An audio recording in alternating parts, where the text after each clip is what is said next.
তিনটে শব্দ আছে: পর্যটন, ভ্রমণ, পরিব্রাজন। পর্যটন মানে হচ্ছে যে আমরা আগে থেকে প্ল্যান করলাম যে চলো একটা ঝাড়খণ্ডে একটা খুব সুন্দর জায়গা আছে, একটা জঙ্গলের মধ্যে একটা রিসর্ট আছে, সেখানে 3 দিনের একটা প্যাকেজ আমরা এই একটা ট্যুর কোম্পানির সাথে আমরা ব্যবস্থা করে নিয়েছি। থাকা খাওয়া এই খরচা, এই জায়গায় বেড়াতে নিয়ে যাবে, এই স্পটে, মাঝে একটু হাতির পিঠে চড়বো, তারপরে একটু গাছে চড়বো, এরকম ধরনের একটা প্যাকেজ আছে। এটা সাধারণত পর্যটন। এই পর্যটনটা যে ইন্ডাস্ট্রি। আচ্ছা, ভ্রমণ, তুমি হয়তো দক্ষিণ ভারত ভ্রমণ, কি উত্তর ভারত ভ্রমণ, কি বিভিন্ন বিভিন্ন তীর্থস্থান ভ্রমণ, বারাণসী, তারপরে বৃন্দাবন, মথুরা, হরিদ্বার, ঋষিকেশ, একটা পুরো প্যাকেজ হয়তো একটা ভ্রমণ। সাধারণত ভ্রমণটা অনেকে মিলে হয়, সেটাও একটা প্ল্যান করাই ব্যাপার, সেটাও কিছু একটা টার্গেট থাকে, অমুক অমুক অমুক জায়গায় যাব। পরিব্রাজনটা সম্পূর্ণ অন্য জিনিস, সেইটাই সাধনার সাথে যুক্ত। সেখানে কথা হচ্ছে, প্রথম ব্যাপারটা হচ্ছে যে থিওরিটিক্যাল, তারপর প্র্যাকটিক্যাল। ব্রহ্মচর্য আশ্রমে গিয়ে আমি 12 বছর গুরুকুলে গুরুদের সামনে বসে আমি অনেক কিছু শিখেছি।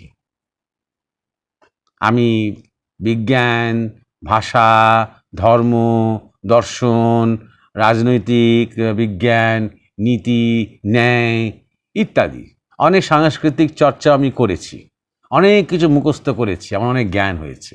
এইবার আমার গুরুদেব আমাকে বললেন, শেষ হয়ে গেল যখন আমার অধ্যয়নের সময়টা, যে যাও এবার পরিব্রাজনে বেরিয়ে পড়ো। ভ্রমণ নয়, ভ্রমণ মানে সেখানে একটা আরাম আছে, ভ্রমণ মানে সেখানে আমি কিছুদিন আর কি একটু ভ্রমণ করে রিল্যাক্স করছি, আমি একটু ফ্রেশ হচ্ছি, আমি একটু শরীর সারাচ্ছি।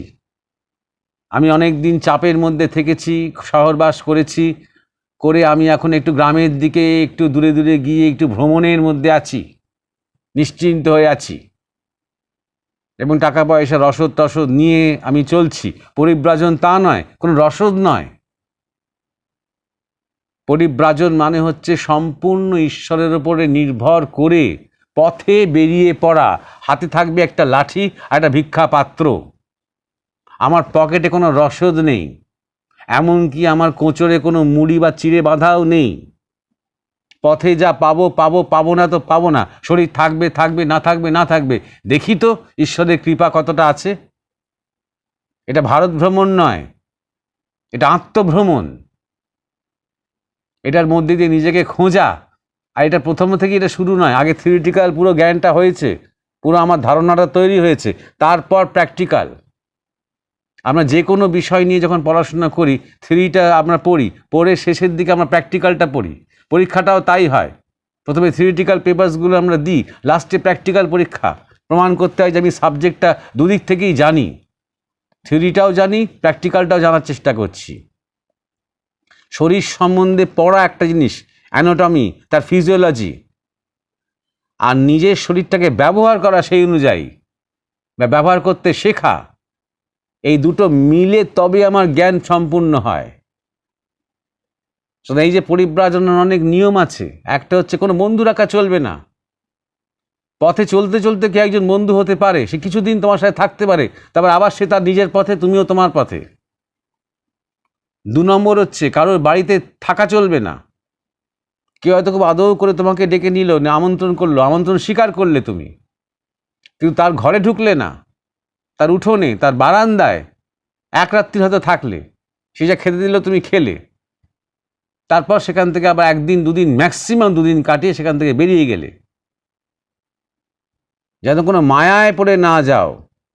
বাড়ি, সেই গ্রামের লোকজন এসে কথা বলছে, দেখা করছে, তোমাকে তাদের ভালো লাগছে, তোমারও তাদের ভালো লাগছে, সবাই বলছে আরে বাবা আপনি একটা ইয়াং ছেলে, আপনি থেকে যান না আমাদের সাথে। প্রলোভন। রামতা সাধু বেহতা পানি, এটা হচ্ছে সেখানকার এইরকম ধরনের সাধুদের কথা। যে সাধু সবসময় ঘুরে বেড়ায়, সে বহমান নদীর জলের মতন, শ্যাওলা জমে না সেখানে। ইংরেজিতেও কথা আছে, আর rolling stone gathers no moss. একটা পাথর যত গড়িয়ে গড়িয়ে গড়িয়ে গড়িয়ে চলে, পাহাড় দিয়ে নেমে আসে, কোনো শ্যাওলা কাদা সেই পাথরের গায়ে লাগতে পারে না। তেমন যত একজন সাধু ভ্রাম্যমান থাকেন এক জায়গা থেকে আরেক জায়গায়, আরেক জায়গা থেকে আরেক জায়গায়, তত এই জগৎ সংসারে যে নানা রকম টান, সেই টান তাকে স্পর্শ করতে পারে না।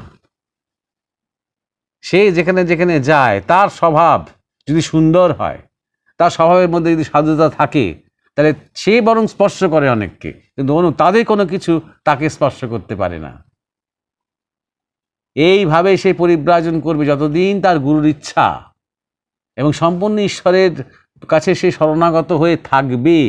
প্রতিনিয়ত নিয়ত সে বুঝতে পারবে যে সত্যি সত্যি আমার নিজের প্রচেষ্টার শক্তির অতীত এক মহাশক্তি রয়েছে, যা আমার এই শরীরটাকে বাঁচিয়ে রাখার দায়িত্ব নিয়েছে। ঠিক সময়ে ঠিক জিনিসটা যদি সত্যি পূর্ণ শরণাগত হতে পারো, ঠিক সময়ে ঠিক জিনিসটা এসে যাচ্ছে। এই হচ্ছে পরিব্রাজন। কোনো ঠিকানা নেই সেখানে, কোনো নির্দিষ্ট টার্গেট নেই, কোনো নির্দিষ্ট প্রজেক্ট নেই, কোনো প্ল্যান নেই, কোনো ব্যাংক ব্যালেন্স নেই, কোনো কোনো অবলম্বন নেই, কিচ্ছু, তার কিছু জমানো কিছু নেই। হাঁটার সুবিধার জন্য লাঠি এবং ভিক্ষা কি ধারণ করার জন্য, এবং সেখান থেকে খাওয়ার জন্য, হাত ধোয়ার জন্য, জল খাওয়ার জন্য হাতে একটা পাত্র। একে বলে পরিব্রাজন।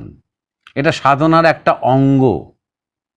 এটাই কি তোমার একমাত্র সাধনা হতে পারে? একমাত্র তোমার নিজস্ব গুরু সেটা বলতে পারবেন। আমাদের দেশে বহু সাধুরা এরকম ধরনের পরিব্রাজন করেন, কিন্তু সেটা তারা গুরুর নির্দেশে করেন।